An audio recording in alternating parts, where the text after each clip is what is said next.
Hello, the audience. We would like to welcome you on our November edition of Startup Grind Fireside Chat in London, which we're doing virtually, so it's effectively anywhere in the world. You are up for a nice treat today, because today we have two very special guests and we have a surprise interview ready for you. We'll be starting with a very seasoned journalist, a TechCrunch journalist, and an ex-entrepreneur, Steve O'Hear, who is the master of fintech in Europe, and he's also focusing on prop tech and the technology part of journalism. And today, Steve will be interviewing the co-founder and CEO of GoCardless, Hiroki Takeuchi. And Hiroki has an amazing life story. So I'm really looking forward myself to hear this talk. So without any further ado, please join me in welcoming Steve O'Hear and Hiroki Takeuchi. Steve, the stage is yours. Thanks, Marianne. Awesome. So there you go. Hey, Hiroki, you cool? Hello. Yeah, I'm good. How are you? I'm good. Long time no talk. Yeah.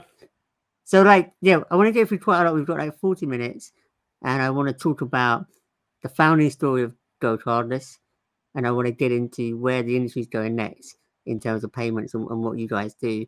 And also, we're going to look at issues around leadership, right? Because you've gone from startup and you're now well and truly in scale-up territory, okay? Mm-hmm. But for the sake of the audience, so we can bring everyone up to speed, perhaps you can start with just briefly explaining what GoCardless does, and the space that it plays in.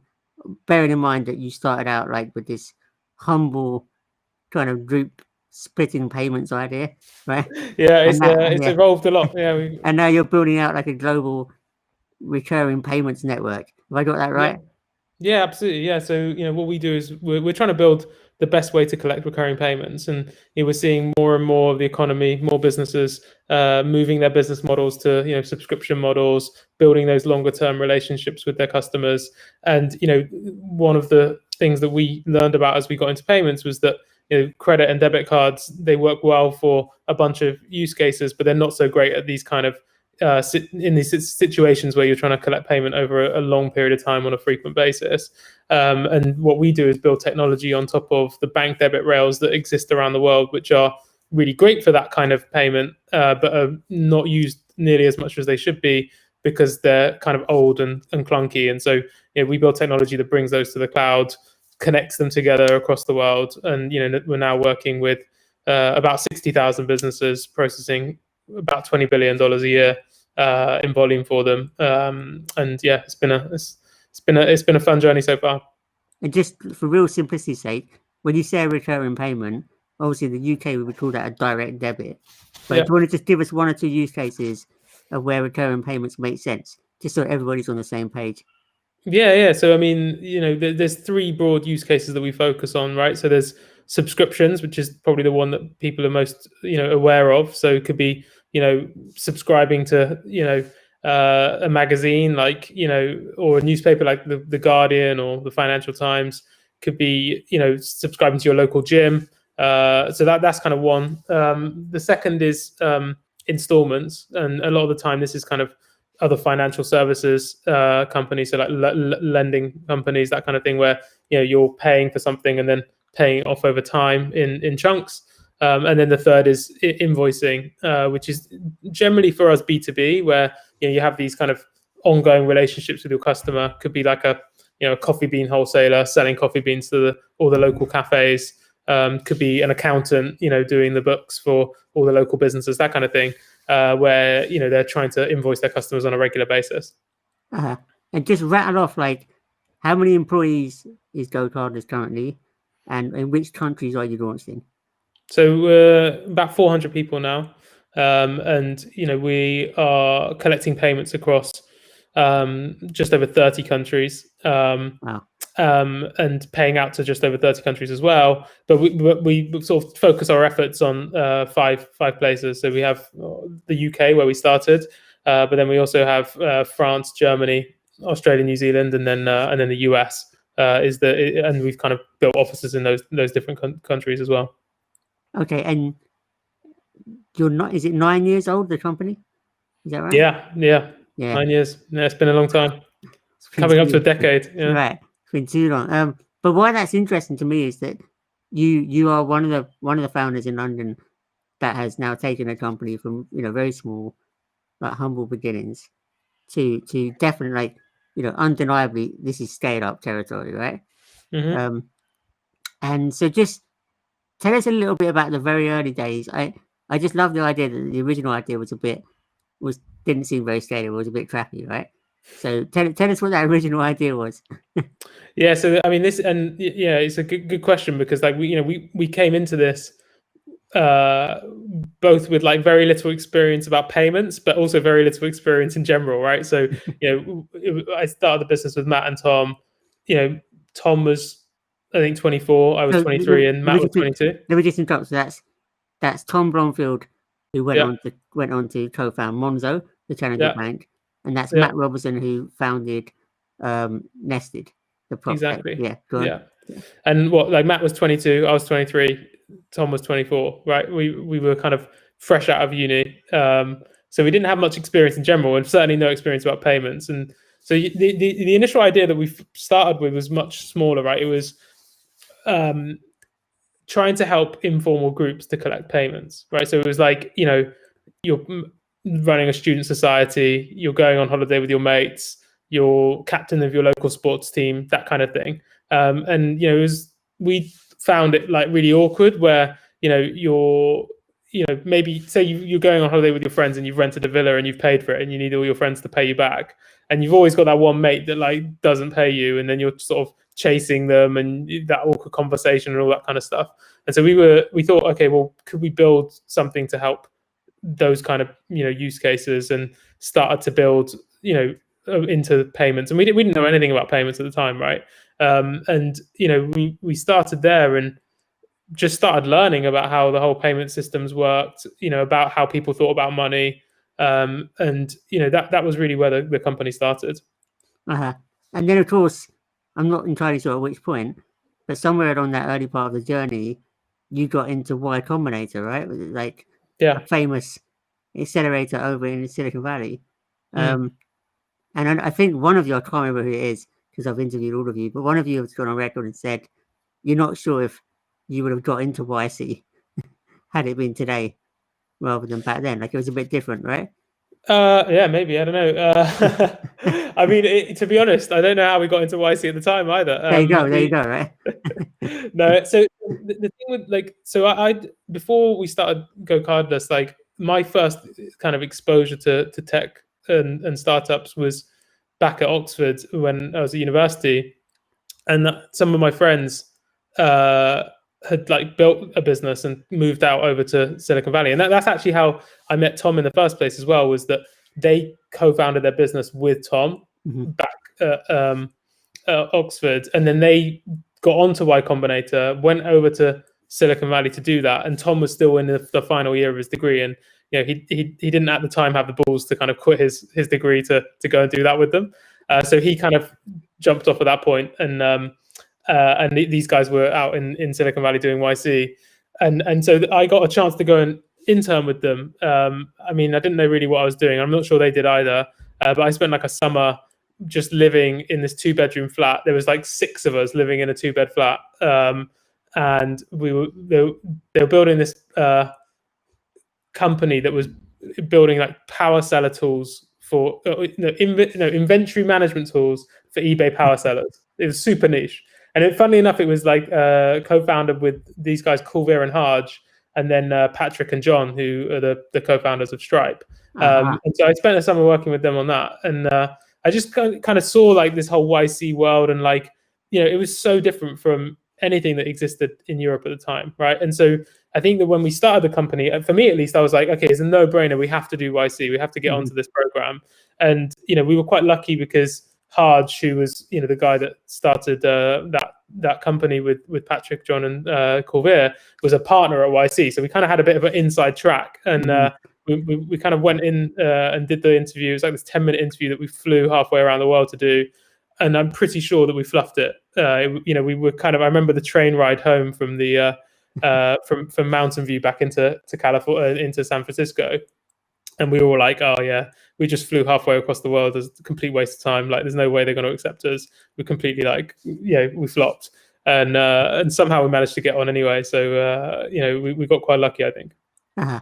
And I know you've talked about before that you found when you got into YC, and you found some of the sort of the cultural elements of kind of Silicon Valley, bit boomy, people sort of saying, oh, we're killing it, that kind of, killing it culture, like everybody's doing amazing, on least publicly.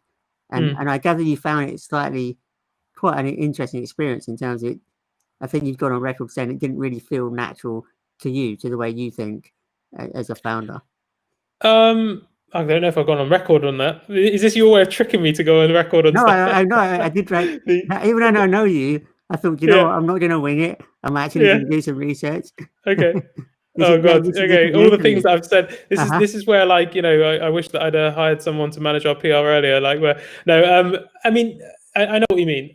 I definitely found it tough in Silicon Valley personally. I think the thing was, it was such a bubble there, right? And it's tech and only tech, and all anyone talks about is how their startup is crushing it, and and there's this kind of real front that everyone puts on, and I definitely found that tiring. And I think for me it's less about the culture of tech startups itself, and more how do you make that sustainable for you, right? And for me, being in that day and night, and that being all there is to life, I don't think I would have been happy spending 10 years of my life in Silicon Valley living in that kind of culture. And I personally feel quite glad that we came back to London. No, that makes sense. And the reason why I asked you about that isn't just to show that I did about 10 minutes of skim reading before this interview. It's more because I've observed you over those 9 years and the company, and you, at least externally, but I have talked to people that have worked for you, you have quite a unique leadership style. Right. And certainly when we think about the bubbleistic fintech sort of community, you're perceived as being not terribly interested in PR and stuff like that, and much more interested in sort of developing a certain kind of company culture and being very focused, right? And so I guess I'm going to really put you on the spot here. How would you describe your leadership style?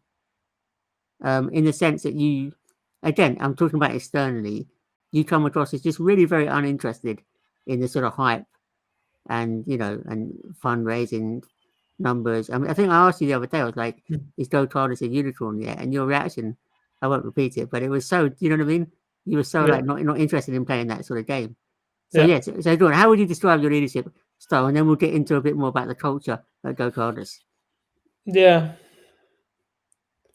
I mean, I think that I've always been really, really energized by the content, right, as opposed to the noise. And I kind of care more about what can we build, and how can we help our customers, and actually how can we build a team that is getting a lot out of their jobs. And so that's the thing that gives me energy, and I think that I try and focus more on that. And so I guess from a leadership perspective, I spend a lot more time on the content of how do we create something great, and how do we be objective about finding the best path to get there, right? So I'm not that fussed about who gets the credit, who takes the blame.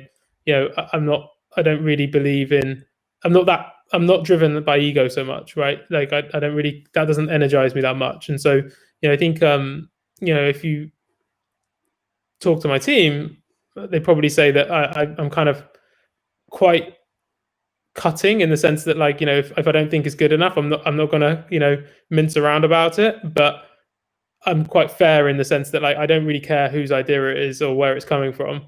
I'm just gonna try and assess it as objectively as possible. And I think that's the thing that's always driven me, is how do you be honest with yourself and others about what's the best possible thing that you can do, what's the best possible solution or the best possible company you can build, and being really obsessed with that. And related to that, again, it's something I read you said, like, this is a really, really good way of explaining it, but when a company gets, from the first 5 people to the first 50, right, and then then 50 to 100 or whatever, and now you're at 400 people roughly, you kind of said that, or maybe this is my words, but in a sense you've had to reinvent yourself as a leader because you're experiencing running, in a sense, almost like entirely different companies at those different stages. The way I say it is that I'm the least experienced person in the business at any given time. Right. So go on, explain that, and also tell me what you try and sort of do that as an abstract idea, but try and relate that to how your job has changed, like literally in terms of what you do every day. So when I say that, what I mean is, I've never, before GoCardless, I'd never even managed a team, right? I'd never hired anyone. I'd never, built anything. This was my first rodeo, right? And so at any given point in the kind of the company's history, I'm doing it for the first time. I've never run a 400 person business. I've never, built a team. And then when we get to 1,000 people, I've never, run a 1,000 person organization. And so, I'm always like learning on the job, right? I don't know what I'm doing, I'm kind of figuring out as I go along. And, I've been really lucky that we've managed to work with some fantastic people that I've learned a lot from along the way. And, we've certainly made our fair share of mistakes, but we haven't made anything that's killed us yet. Right. And so that's kind of what I mean about, being the least experienced in the person in the business. And I think that, in terms of how it's changed more, specifically, I mean, the main thing is the change from being someone that like builds stuff and does stuff directly to doing things increasingly indirectly, right? And we're kind of now at the point where it's like, not only is it like actively unhelpful for me to do the work, like it's also like probably not that helpful for me to get the people that report to me to do the work either, right? It's like as you scale, you kind of cascading down, and you're having to kind of get things done through people more, and that creates new challenges, right? You have to let go of things. You have to realize that you're not the best person to do things, and it's definitely a journey or at least it's been for me a journey to get there. There's been a lot of things I've had to change about the way that I work, the way that I lead, the way that I make decisions. And what is the hardest aspect of that? So say when you get to 400 people, I'm just picking that number because that's where you're at now, but that feels like a very different kind of job to when it was even 30, 40 people.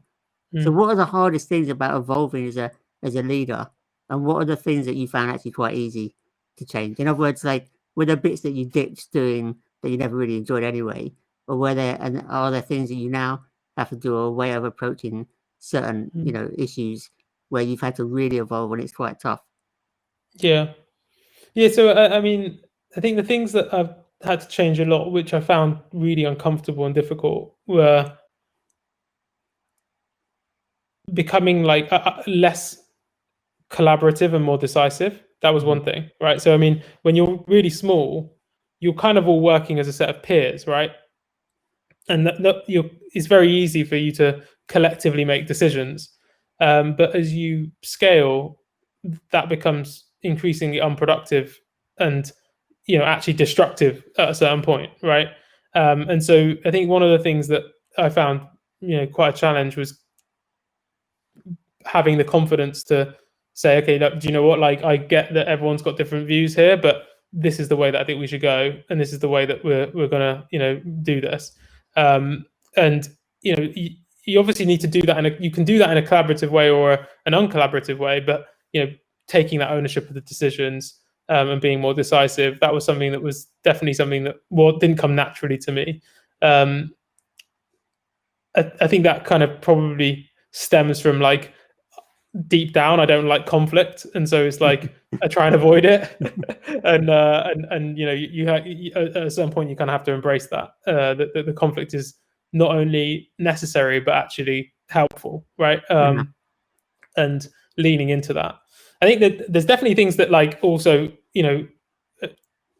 are easier though, right? So, for example, as you scale, you're able to kind of cover your weaknesses more, right? So when you're, for example, I'm really, really bad at running processes, right? Like as in that kind of more business as usual, getting things done on a regular basis, writing the notes after the meeting and following up on everything. Like I'm terrible at that. It's just like I'll kind of put it off and doesn't get done, and I was awful. And like being able to hire someone whose job is to make sure that our exec team or whatever it is running really well and like a well-oiled machine. Those kind of being able to cover your gaps in that way, that's definitely been like much easier. And it's kind of made the job more enjoyable for me as well. Yeah, no, that's great. I think it's really insightful.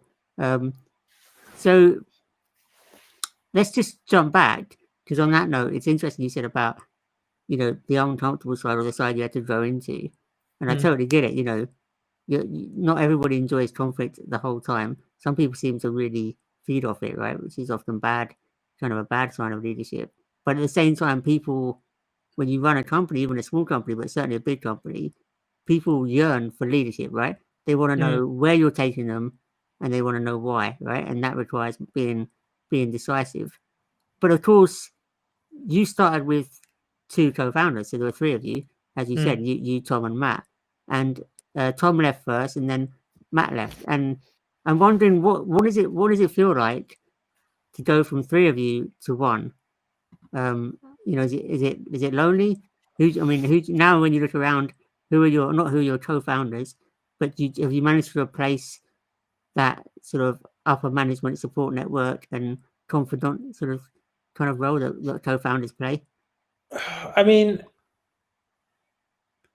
that's hard to compare, right? Because when Matt and Tom left, they left at different points, but they left like much earlier on in the journey, right? So like, when Tom left the business, we were probably like 40 people, and then like when Matt left, maybe we were like 70 people, 80 people. I can't remember exactly, but like so it feels like such a different business now, and such a different organization. It's kind of you can't compare like those 2 things.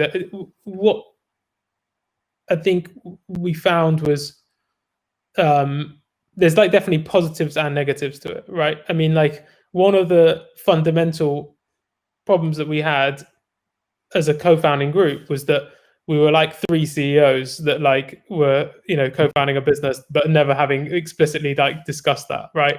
And so like there was kind of too many cooks in the kitchen. And did you have a name? When there were 3, did you ever name one as a CEO? No. None of us had any positions. Like we completely shirked the question.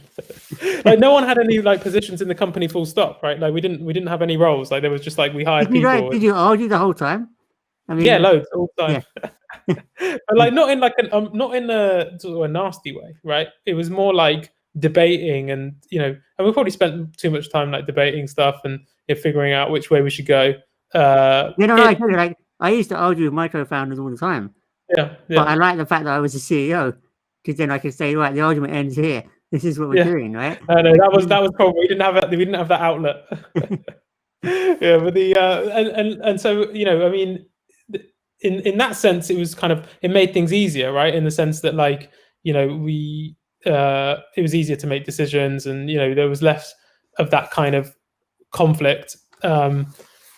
And that conflict could be resolved more efficiently, right? You mean after they left? Yeah, exactly, right? Yeah. Because it was like, all of a sudden, when it was just me running the business, you didn't have that same question of like, well, whose decision is it, right? Yeah. It's like, well, it's my decision, right? So that makes it easier. But at the same time, it was tough as well, because, we certainly would never have got to where we are today without either of them, right? They're both critical, and they're both like 2 of the most talented people that I know, right? So I miss working with them, right? Because it was fun, and also there's an element of like that kind of the more emotional side of the relationship, right? Uh-huh. Which is missing as well, where you don't have, there's times where you're just like, especially in the earlier days, where you're just like, is this even, are we just crazy? Like, is there even a business here? Like, can we build anything? Are we going to be successful? Is this going to fall apart tomorrow? Where you have these doubts, and like, you it's really hard to have those kind of conversations with employees, right? Because there's an element of like leadership where you need to kind of inspire confidence in the team, and you can't be there going like, oh well, actually I'm not sure we've even got a business here to your team, right? So that element was definitely more challenging as well, where like you feel a lot more lonely in the job when you don't have your co-founders around you. Yeah, no, absolutely. I remember talking to one solo founder. They texted me one day and they said something along the lines of, I'm having a really like terrible time, and I can't tell my employees because they need to see me, they need leadership, and I can't tell my board members, yeah, and I don't have a co-founder. Do you know what I mean? Yeah. So it can be a lonely experience. For sure. I don't want to use up too much time, so I'm going to move on to a different topic, which is the pandemic. Right? Obviously, a lot of companies have had to furlough people and even let people go. And I know that GoCardless had to furlough some people and do some salary cuts, and also make some people redundant. And you chose to share, albeit an edited version of the memo you put out. It wasn't very edited, to be honest. Like I took out some numbers, and that was about it. Yeah, it didn't read very edited. No, it was. Oh, yeah, that's what you're trying to say is a badly written thing. No, it was very open. It was very open. It was, and it actually, and I'm going to pay you a huge compliment here. Compared to almost every single company memo I've ever read, including ones from big corporations, it felt very. It wasn't contrived, right? It felt quite straightly written from how you felt, but also just being very clear, without kind of all the nonsense about the mission goes. It wasn't too full of that kind of. Because I think when you're making people redundant, or you're cutting salaries, or there's bad news delivered to the team, sometimes you can pretend it's all about, like, I don't know if you've ever read like memos from big corporation companies, but I kind of think there's a disconnect, because like in the end, if you're being let go, you don't really care about the company. You care about the fact that you can't pay your rent or whatever. Do you know what I mean? So you have to get that balance right. I'm sort of rambling here, but tell me why you decided to publish that, and also tell me, you made a point in that memo that this was really the first time that you'd had to downsize or make cuts. And yeah, so and the reason I'm asking you as well is, we want our audience to learn as well. So tell me what that was like. It's tough. It's really tough. I mean, tough in so many ways, right? Tough to know what the right thing to do is. Tough emotionally, like you've got these people that you think are amazing and that have committed so much to the business and getting you to where you are today, and you're having to either give them really bad news or ask them to make big sacrifices. But I think so the reason we kind of decided to just make that whole thing public was a couple of things, really. Like the first was like, I figured just selfishly, like this may or may not get written about, right? That maybe this becomes like a press article, but if it is going to be in the public domain, then I want it to be in our voice, right? I want it to be, us that's kind of setting that narrative. And, I think that for me, like when you're doing that, like, one of the things that I really care about is authenticity, right? Going back to the kind of leadership style, like for me, it's really, really important that, I'm being honest and open in as much as possible with the way that I lead, and and that extends beyond the team, right? It extends to your customers, to the market more generally. And I think that I wanted it to be in our voice, right? And I figured, okay, well, if that's going to be the case, then yeah, we can put together a press release. But actually, like, why don't I just send the thing? Why don't I just write up the thing that I sent to the team, right? Like, if it almost sort of set a bar in my mind of like, okay, well, is what I'm saying to the team honest enough and fair enough that I would feel comfortable telling the public, right? And that was kind of like, I used that as a test, and so that's kind of one reason. The other thing was that we were in a situation where like clearly we weren't the only people going through this challenge, right? And I'd actually read, as I was thinking through all of this, one of the things that I'd read and found incredibly helpful was this post that this guy Henry, who runs a company called Carter, had posted on his blog, which was going through a similar challenge, right? And I was like, well, I found that super, super valuable. It really helped me to think through things, and and I figured, okay, well, maybe me just posting it could be helpful to others as well. And so it was more just like, okay, well, I don't know if it'll be helpful, but maybe it could be helpful. So let's just kind of put it out there and sort of repay the favor that Henry had sort of given me and others by posting his challenging situation publicly as well. So that's kind of how we thought about how to communicate it more publicly. That's really interesting. So in a sense, by thinking you were going to make this internal memo public, it felt like you were almost using the potential media backlash as a check, like as a checks and balances to make sure you stayed honest to yourself. Or it's like it's kind of a higher bar that you're saying, right? Yeah, it's interesting. So I'm going to run out of time, and it's been fascinating so far. So then we jump to another topic, which is, and then I'm going to talk about the article that I wrote about you, the big massive feature. We're going to make sure we get that in there. But I want to talk about competition, right? Yeah. You do these recurring payments.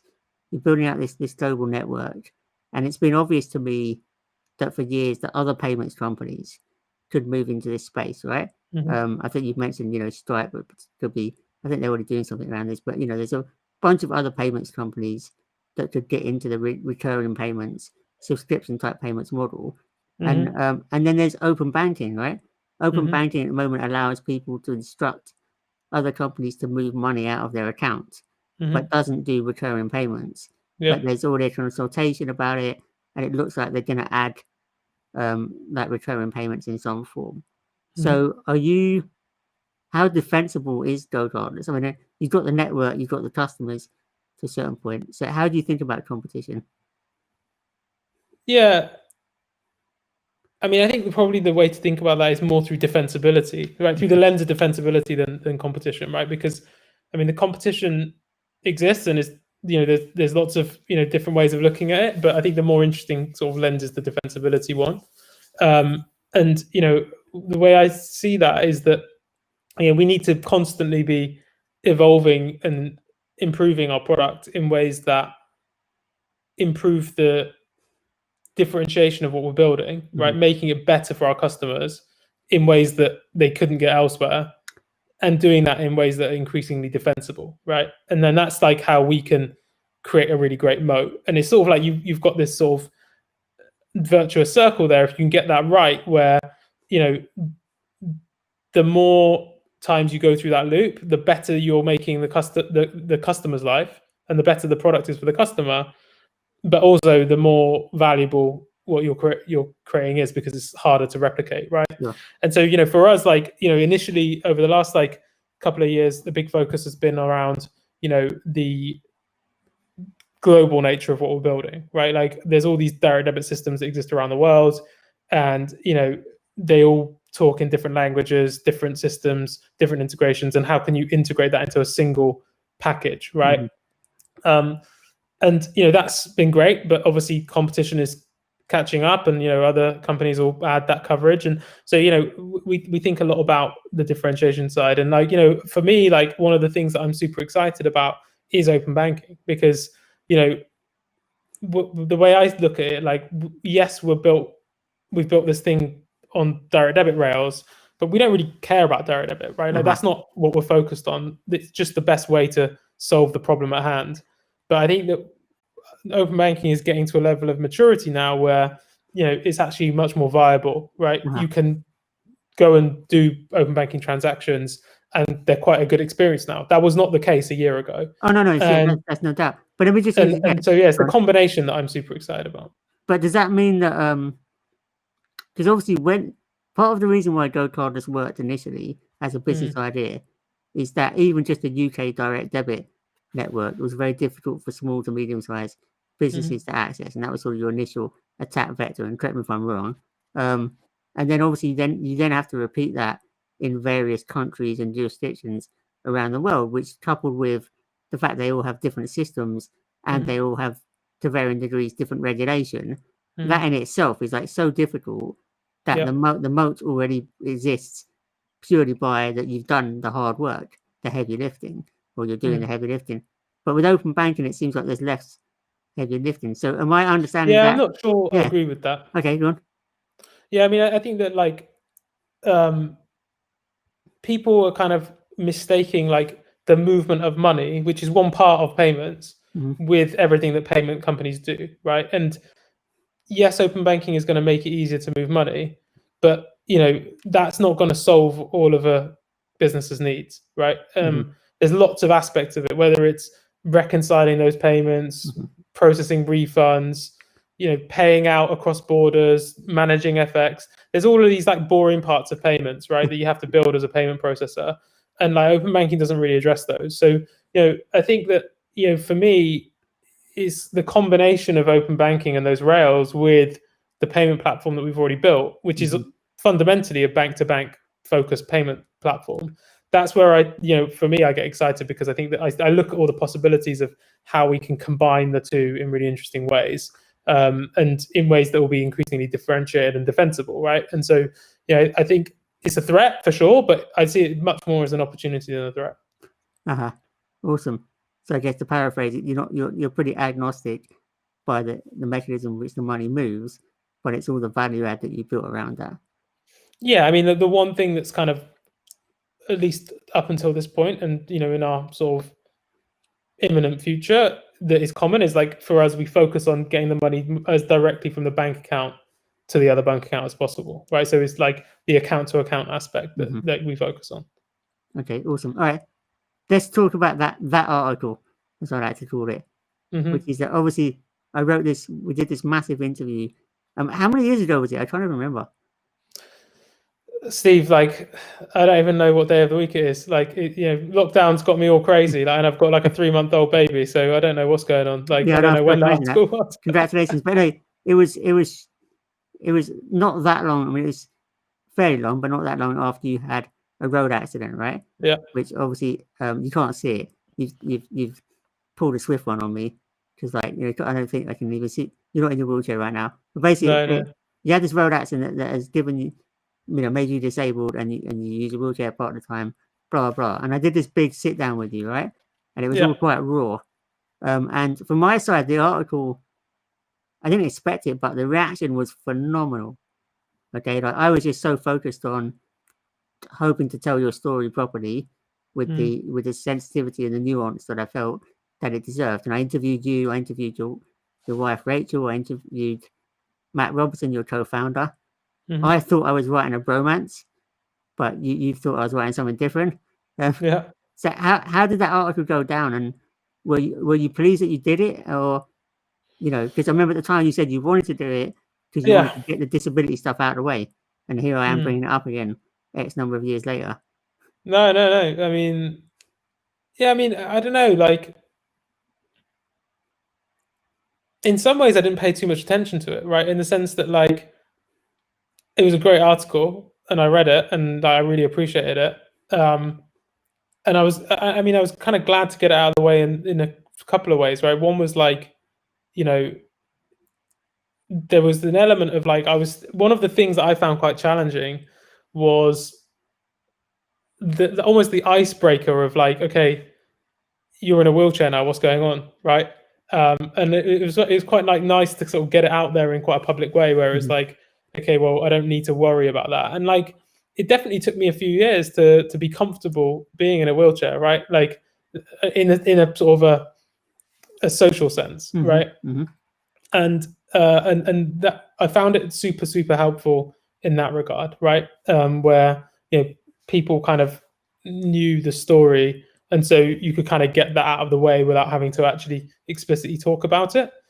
And it's not to say that I haven't had those conversations didn't end up coming up anyway, but they came up more. It wasn't a surprise to people, right? And that for me was super, super valuable. I think that like now, having a few years of having lived with this disability, is less of an issue, right? I kind of feel more comfortable in myself. I don't feel like it's a big deal in the same way that I used to. And so, I think it was more helping me it helped me to process and deal with the situation that I found myself in. That's interesting. And did you, in terms of, I remember at the time you talked about that the accident itself also made you reflect on the business, right? And that you want to try and come back and be more ambitious. And maybe you are really good at PR, because that kind of looks like that's what happened, right? Like GoCardless has scaled up massively since then. You hired this guy as your chief product officer, I think. Then he became CTO, and then he became COO. We hired him to run product development initially, so he was like chief product and technology officer. Right. Yeah. And I remember he was mentioned in the article that I did, and I remember you got the hire over the line, in hospital. Right, it was quite an interesting part of the article. But he's just announced that he's leaving GoCardless. To become a partner at Index. Yeah, I know. The bastard. Did you see that coming? I mean, I don't mean him leaving, but he's been a prolific angel investor. Yeah, I mean, I think it's like yes and no, right? I mean, it was fairly obvious that his long-term future was going to be in investing, right? And I think that that was something that he'd been coming to the realization of over the course of the last couple of years. And it's more the timing that was surprising, right, for both of us, to be honest. Like, and this wasn't something. It's not like he just like turned around one day and was like, right, I'm off. I'm going to, going to Index. Like, I've known about it for a while, right? And like, and so it was more that like the opportunity came up, and Index were a fantastic firm, right? So it's difficult to say no to that if that's the future that you want, right? If the future you want is in investing, then those seats don't come up very often. And so I think it was one of those ones where I totally understood, and we focused much more on, okay, well, how do we transition in a great way? And he's joining the board and it's going to continue to be on the journey, but just in a slightly different capacity. So we're kind of it's been a great experience in a way, and also a good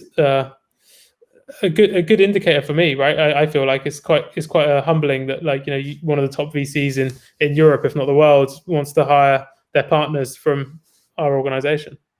Yeah, no, it's great. And when I interviewed him, so I did that story as an exclusive. He was really good. He had a lot of interesting things to say, and definitely a great understanding of the ecosystem. Oh, look, he's fantastic. Yeah, and it also adds to the GoCardless mafia story, right?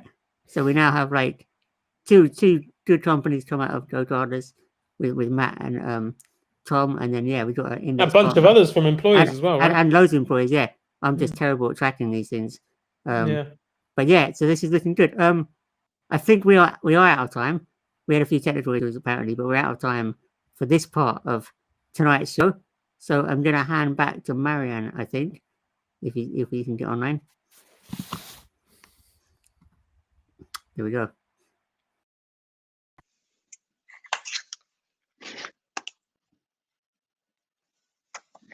Hello, the audience. Steve, thank you for having a very nice chat with Hiroki. Hiroki, your story is really incredible. I love how you came back and re-energized the whole company and the vision. We had a short little break because for some reason the YouTube streaming broke, but we now fixed it. So we are happy to go back. And now for the surprise interview, we would like to show you something different because in my opinion, great journalists, especially great tech journalists, don't get enough space for sharing their thoughts and their insights, even though They know a lot, and due to the job they do, more than most. So for the surprise interview part of this talk, we would like to show you how we can switch the tables. So now we will be switching the tables, and as a matter of fact, Hiroki will be interviewing Steve, and I can't wait to listen to this interview. So welcome, and Steve and Hiroki, the stage is yours.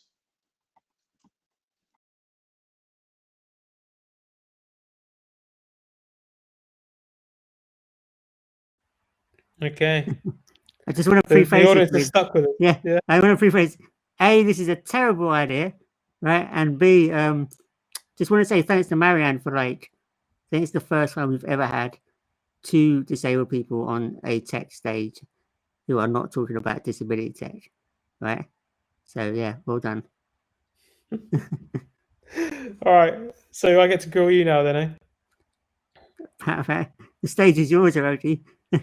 So look, I think I actually asked a bunch of friends and to help me with the questions, but the first one and the one that sprang to mind immediately for me on a more personal level is obviously like you said, we're both disabled, and I became disabled much later in my career, right? I was lucky in the sense that I already had a business that was big enough and had enough traction that it could survive without me and wait for me to come back. And I've had this opportunity to continue building GoCardless, and my disability has really not got in the way at all, right? But I've always kind of reflected on, when people have disabilities earlier in life or are born with disabilities, how do you build your career, right? I can't fathom having to have had to do that. And so I guess my first question is, how did you find it, starting your career disabled and, having built your career with the disability all the way? Look, I think when you're born with a disability, at some point when you're a kid, right, you start to realize that you have to operate in a slightly different way to other kids, so it starts there. So I guess in my childhood, I went through a point where I was very, very unhappy about being disabled, had to sort of come to terms with it kind of as a kid, right? But then fast forward to university, I loved university. I was in a band, being disabled was really in the background when I was at university. And then I did really well in my degree, and I was one of the best in my year. And then I graduated and I couldn't get a job, right? I probably spent a year unemployed. I couldn't get opportunities. I remember even before that, I would try and get a summer job and people just wouldn't take me. And I'd be like, look, I know more about computers than anybody else. Just make me do data entry, you know what I mean? And so I couldn't get a summer job. And when I graduated, I couldn't get a job. So I was unemployed for a year. And then one of my teachers gave me a break. They gave me a job. And then from there, I started to get some work experience. But it was tough. It was really, really tough. And I guess it's almost like the internet was the only sort of leveler, because suddenly with the internet, I could, in a sense, pretend to be more experienced than I was. So I managed to break that catch-22 of you don't have any work experience, so you're not employable. Do you know what I mean? But I don't think able-bodied kids had such a hard time breaking that that catch-22. Yeah. No, I can imagine that must have been super tough. Do you think it's changed? I don't really know, but my instinct is not really, no. Yeah. At the end of the day, so the thing is, I used to have this rule, right? If I applied for a job with the smallest company, I would not mention my disability at all in the application, right? And one of the earliest job interviews I got, I remember phoning up at 7 a.m, phoning the office and going, you do have a lift, right? And they were like, why? And I'm like, oh, because I use a wheelchair. Do you know what I mean? So that was the kind of surprise approach. And then if I was applying to the BBC or any of these bigger companies that might have a quota, then I would flag up my disability, make it the forefront of my application. You're quite tactical about it. Incredibly tactical and strategic. And in all honesty, if I'm going to be really candid, I've been incredibly tactics based and strategy around my whole career. my whole career is sort of gamified. Like, I mean, it sounds slightly cynical, but I'm very conscientious, like the way I operate my career. So, for example, like I've had some, like, people think disability always comes with health issues, and it doesn't. It doesn't. Some disabilities don't have any. Some disabilities you have to manage your health. I mean, you know, I don't want to turn the spotlight back on you, but you know, since you've become a wheelchair user and paralyzed, there'll be issues you have to, you know, you have to sort of keep an eye on, right? Yeah. And so again, I made a very conscious decision for the first, I don't know, 10, 15 years of my career, never to talk about health issues, never talk about, like, really put the disability right in the background for fear of not being employable. And now I'm at a position where I think I'm relatively established that I can be much more open about my disability. And I think you've actually talked about it. It's like you don't like making it a thing. And you probably look at me and think, oh, Steve likes making it a thing. Now he's happy with it. He's comfortable to. That has been a long time in the making. Do you know what I mean? Yeah. I mean, I think that there's almost an element of like acceptance that you have to and comfortable in your own skin, right? To be able to do that, which maybe it's I'm like, not there. It's like for me, it's like a moat of defensibility, right? Like now, maybe I need to be careful. I'm not complacent, but I feel like I've got to a position where I can be myself. I can say, like, actually, some days my disability does cause issues, and other days it really doesn't. And just judge me on my work, right? And like, and I actually really enjoy, like, I like the stage I'm at in my career because I feel like I can raise awareness of some issues and make a bit of a difference. But also, I just love the fact that I don't really care that much now about what people think. Do you know what I mean? Yeah. And it's so liberating. No, you definitely come across as someone with thick skin. Let's put it that way. No, because I'm very happy. I'm really proud.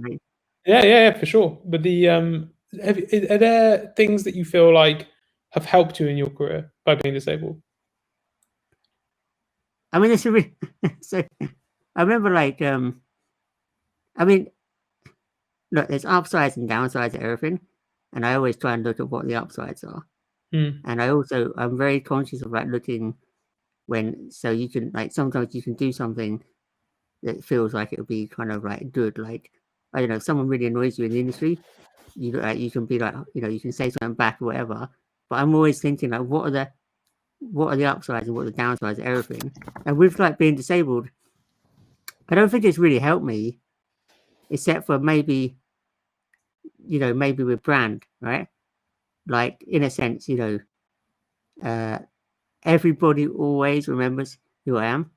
And I'm really terrible at remembering people's names and stuff, right? So I've had, like, I'll routinely get recognized, or people be super nice to me and say, hey, you know, I met you, whatever. And I haven't got a clue who they are. Like, it's kind of embarrassing, right? But then, so that you get that instant recognition. So, I mean, that's a small advantage. Does that make sense? People do.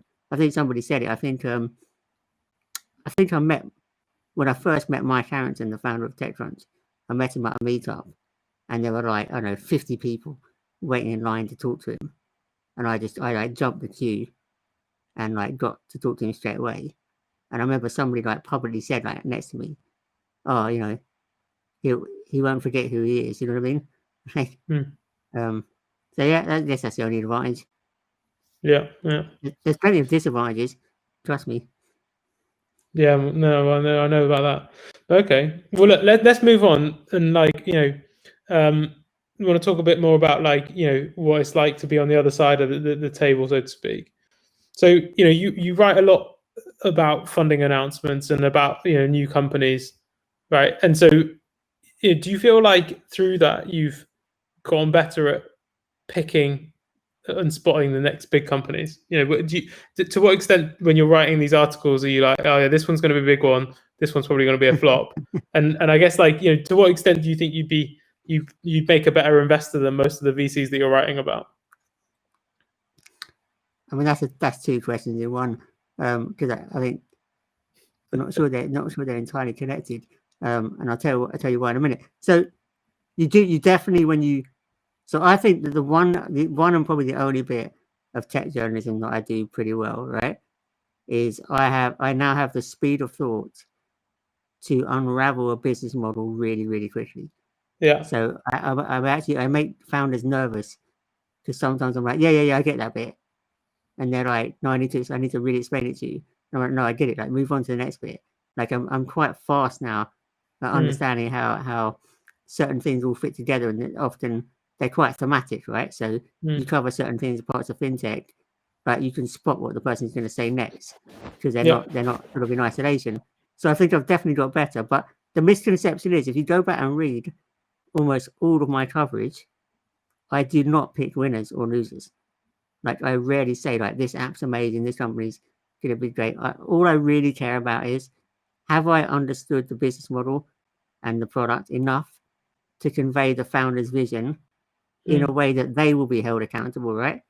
Because like, I've actually honestly and transparently but my question, I guess, is less around, like, you know, when you write about it, and more when, like, surely when you're writing about it, there's also a personal opinion on it that you form, right?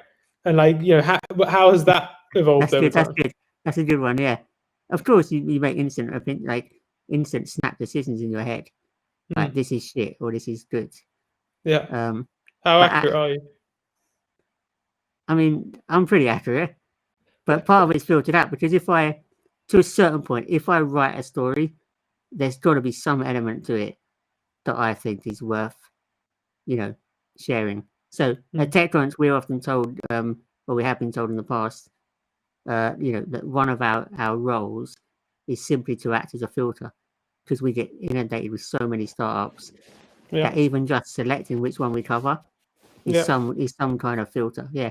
Well, that's a good question. Like, you know, that follows one of my other questions that I have, which is, like, you know, I know this audience is, you know, a lot of people that are thinking about, or, like, you know, in early stage companies or founders. Like, you know, what would your main tip be to start out by generating buzz, you know, around their startup? You know, like, you know, I remember when we first started, it was like, you know, how are we going to get our first 10 customers or our first however many customers? And, you know, a big part of what drove our success was some of the PR that we managed to get, right? And you know, but how do you get that? How do you kind of surface to the top of your list? I wish I knew. Right, if you pitch me on a bad day, it'll be a no. If you pitch me on a good day, it'll be a yes. I mean, it's pretty human. No, in all seriousness, like, to me, I always tell startups, like, really, honestly, first and foremost, build a good product, build a good MVP, find some market fit.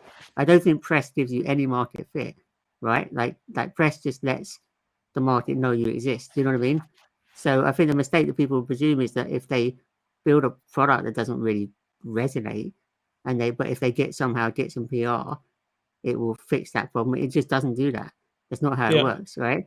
That said, you know, I think I was responsible for the coverage I did, gave TransferWise their first $1,000 transfer. I think Monzo, I gave them their first several hundred, maybe 1,000 customers. So obviously you need that exposure to help you test your MVP. But honestly, for me, if you build an interesting product, you have a good angle, or and this is unfair, but if you're a team that has some kind of track record, that gets more interesting for me. You know what I mean?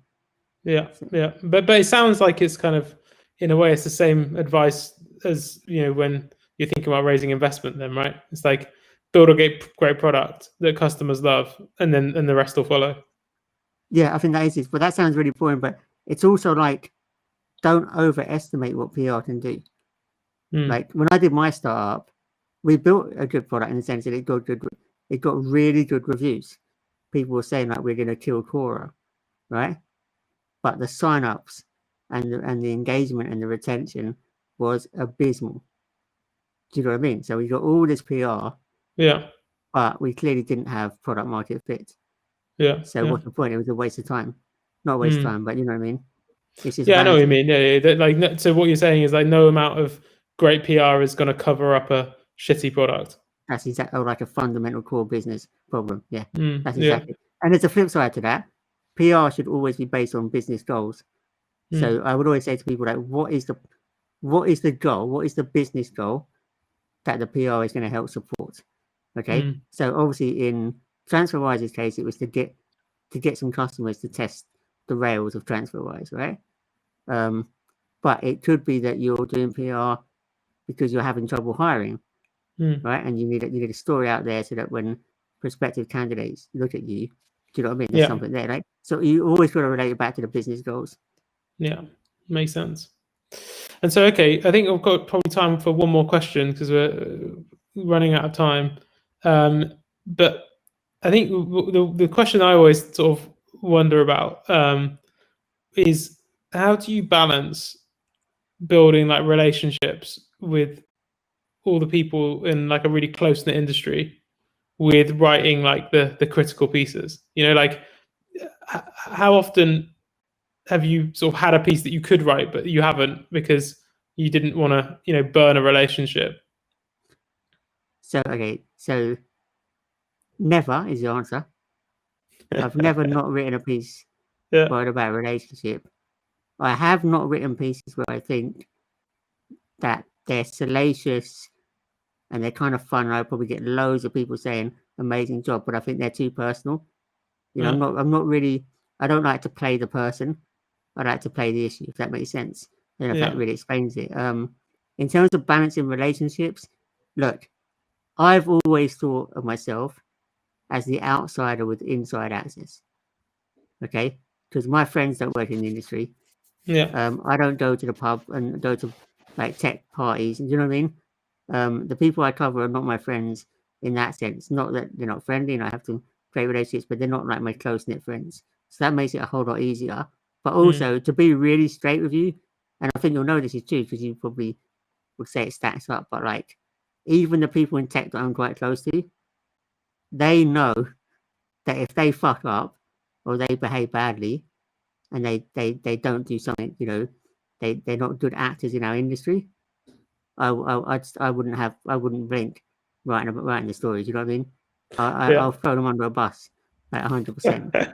And like, no, that's just because I believe in journalism. I believe that to have a healthy, good industry, you need a strong press and you need the checks and balances that provides.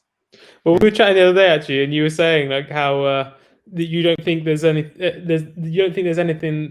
such thing as an unfair question. Right? If you throw a curveball and the person can't answer it, then it's their fault. But let me explain that because that sounds like sort of one-sided. But what I mean is like, if I ask a founder an issue around data, around privacy, or around the possibility their product is going to be used for nefarious reasons, or, you know, like let's take like Facebook like not thinking about their product and how like it could be used to amplify hate speech, right? So if I'm talking to like the Facebook CEO and they think I'm going to talk about, I don't know, some lovely charity product they're offering, and I'm like, but what about all the like white supremacy groups on Facebook, whatever it is? For me, that's not an ambush at all, because if that person can't answer that question, it means they've never thought about the ethics or about the permutations or the, you know, or like the unintended consequences of their tech product. And tech is getting so big and powerful. If you haven't thought about that, you haven't earned the right to be a tech leader. Do you know what I mean? And so for me, if I'm surprising you with that question, you haven't done your job and you haven't earned your place at the table, and you shouldn't be a CEO. And so, that's what I meant. Does that make sense? No, it makes sense. But I just thought it was it's a good way to look at it. Yeah. So therefore, it's not like what I'm trying to say is, if it's a surprise, if it's an ambush, then you're not thinking further enough ahead. You're not. You're clearly not thinking about the issues that you're keeping us on our toes, Steve. Yeah.